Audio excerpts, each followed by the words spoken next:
Welcome to the first ever edition of the Crease Resilient video podcast. I'm Chris Dawson along with Dr. Rob Graham. And Rob, tell us a little bit about what we're going to be talking about in the next, maybe years. We'll see how well things go, but what are we doing here?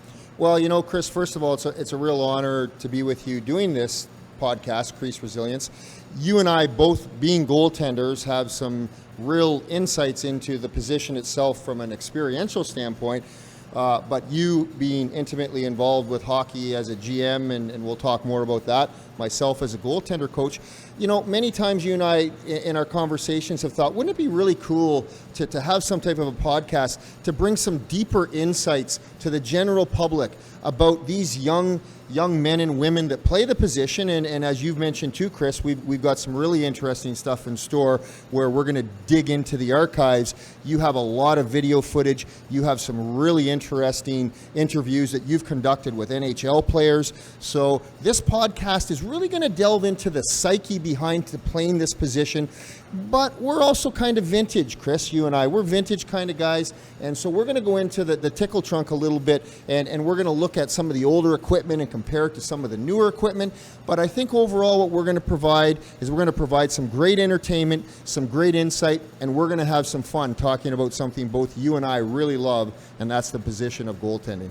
One of the key things that's happening for 15-year-olds around Ontario and beyond is the OHL draft, and both Rob and I got to talk to two North Bay prospects that are hoping to see their name pop up on the screen of the OHL draft. And the first player is Logan Coates, who is actually Rob's been his goalie coach this year, and they spoke about what the weekend will be like for him. I'm here with Logan Coates, goaltender for the North Bay U18 AAA Trappers. Logan, thanks so much for taking time out of your busy schedule to join us for our Crease Resilience podcast. And I'd like to begin, Logan, just by making a comment.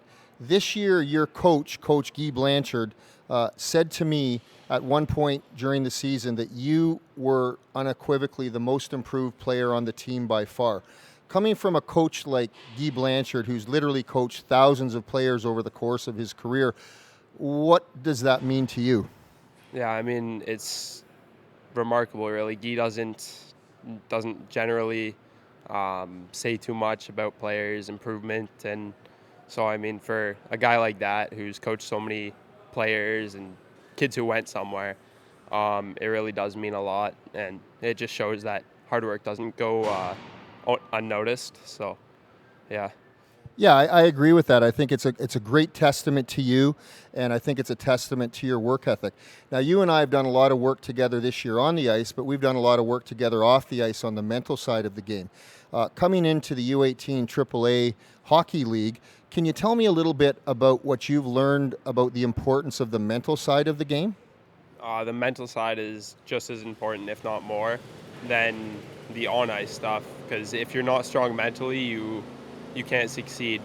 I think help with my mental game has really improved just my consistency and ability to bounce back after bad goals or just weird bounces, whatever it is.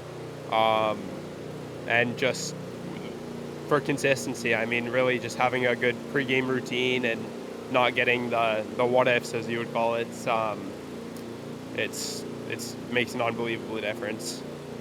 And former NHL player and U18 AAA coach Vitaly Akhmanev mentioned that around the Christmas time, he started to see a tremendous improvement in your consistency and your ability to, like you and I talk about, not get too high and too low. So that's fabulous, and we'll obviously want to keep that growing. So hockey is a game of highs and lows. You've come to learn that this year with our U18 AAA Trapper team. Most recently, not being selected to the OHL Cup was obviously a disappointment. Can you tell me maybe what you've learned from that experience? I mean, hockey isn't all just black and white. There's lots of things that go into it behind the scenes. Obviously, I worked as hard as I could to make that team. Not being selected was definitely disappointing, but I mean, it's it's kind of just like starting a fire. Just gives me the desire to work harder and really put that as motivation and just to grow and continue to play my game and see what happens. And I think that's the approach you've taken all year, Logan, is you've come to the ice every time wanting to do better, be better. And we've talked about, just embracing the experience, and you've definitely done a good job of doing that. Well, our Crease Resilience podcast for our pilot edition is really going to be focusing on the OHL draft that's upcoming. Can you tell me, Logan, what does the OHL draft mean to you, and being selected or not selected, what would that mean? I mean, it would be incredible to be selected. It's every kid's dream when you go to play hockey in Ontario. Ever since I was a kid, I was at London Knights games, watching them and just idolizing them, really. I mean, it would be awesome if I did get selected, but not everyone can be selected. So there's plenty of other pathways and opportunities that are going to come up in the future if this draft doesn't go my way. But just hoping it does right now. So, I mean, yeah. It sounds like either way, you're going to be coming to the rink ready to do better, get better, and make others better. And that's kind of been your modus operandi all season. Can you tell me, Logan, in terms of a goalie mentor, somebody that you model your game after? Recently, I've been watching Joseph Woll a lot. He's a young kid. He's big. He matured late. He's just made his NHL, he's just really breaking into the NHL this year, and he's around 25. So, I mean, it just shows that you don't, as a goalie, you don't mature as quick as players do, and it's a unique position. He's a big kid. He takes up a lot of net. He's got good edges and knows where he is in his net. Has athleticism to him for sure too. So, I mean, that's a good thing to have when you're a goalie. And I see some of those characteristics in your game. And I also like the selection of Joseph Woll. Yeah. Logan, thank you so much for taking the time to join us on our first edition of this Crease Resilience podcast. I know great things are in store for you. Keep focused on the experience and not chase the dream, and I know good things are going to happen. Yeah, thank you. Thanks.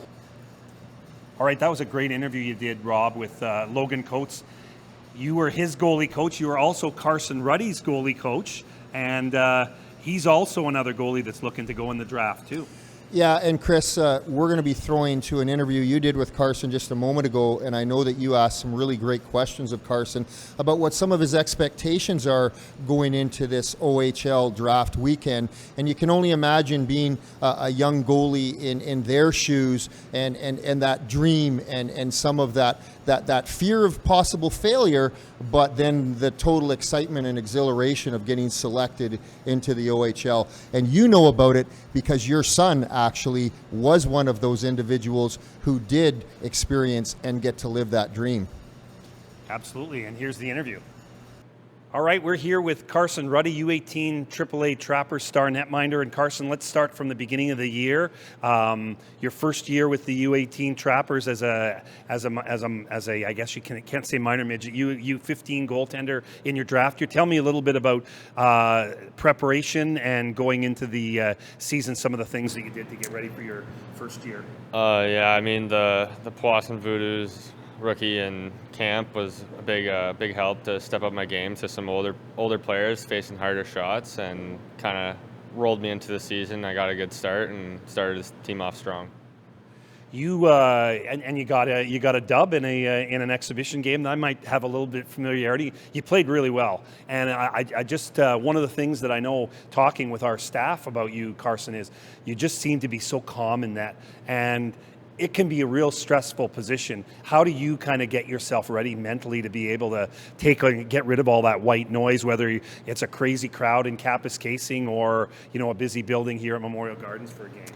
I mean, I've always kind of been the calm guy. Haven't really done much to get prepared, but I mean, I've always had a team that's kind of been a little bit on the losing side, so I've learned to wash away the goals pretty fast and just stay calm, play my game, and just focus and get ready for the next play.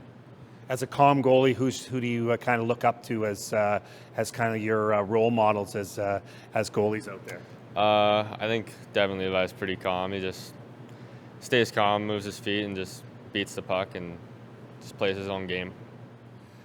Moving through the season, every year has challenges. You had some injury challenges that knocked you out late in the season during the playoffs, and then you end up getting hurt at the OHL Cup. So tell me a little bit how you've kind of dealt with the injury bug that obviously getting hit with pucks.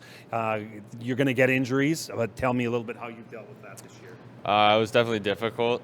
Usually like the go-to goalie, so it's pretty hard to be sidelined. But I mean, our team did pretty good at the tournament, and it was good to watch them play and succeed without me. There is the novelty and the possibility with the OHL draft that you and your teammate are kind of on the OHL draft radar. But let's talk about Carson Ruddy and sort of like the experience and talking to teams as you the days are winding down to that day on Saturday about the draft. How's it been for you that way?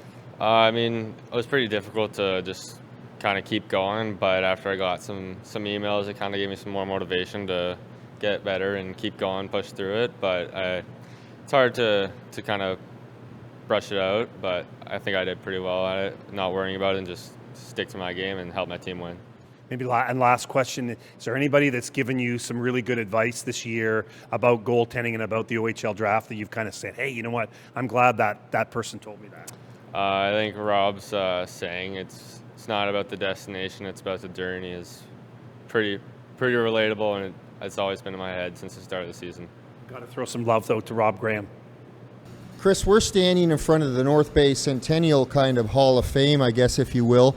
And there definitely were some glory years here in North Bay, the North Bay Centennials. And I know you're a great scholar of North Bay hockey, and you have a lot of great memorabilia that we're going to be looking at throughout our podcast. I happen to be wearing the new North Bay Battalion jacket. We are now the North Bay Battalion here, and we're conducting this podcast here today at the home of the North Bay Battalion here at Memorial Gardens. But I also love the Powassan Voodoo jersey that you're wearing, and you've been the GM for the Powassan Voodoos for the last 10 years. Do you want to tell us a little bit about that? Yeah, we're actually the affiliate of the North Bay Battalion and have been pretty much, I think, 8 of the 10 years that we were we've been in existence, and it's been pretty neat with goaltenders. And we might get a peek at some of them, like Mike McIver was a Voodoo's goalie earlier this year, and now he's been put under the fire with an injury to the battalion netminder and got into some action in the playoffs. And guys like Joe Verbetic, who's in the Canadians organization now, got their start with the Voodoos. So yeah, it's a progression. And as you know, as a goalie coach and helping the players with their with mental edge training type of thing, that it's a process, and it's and the kids have to remember it's a process, that you just don't all of a sudden get drafted and all of a sudden you're the starter with the North Bay Battalion or the Peterborough Petes or Sudbury Wolves, right? There's a process. And that process you speak of, Chris, oftentimes when I'm working with my goaltenders, I encourage them to chase the experience and not the dream. In essence, I guess some sports psychologists would say that's putting the process, first. So I'm really excited, Chris. We bring some really interesting perspectives, and I think this Crease Resilience podcast is really going to be appreciated by parents, coaches, and obviously hockey players. So I'm really excited. Awesome. Well, thanks so much, Rob. And we'll keep you posted and keep watching for more Crease Resilience later on.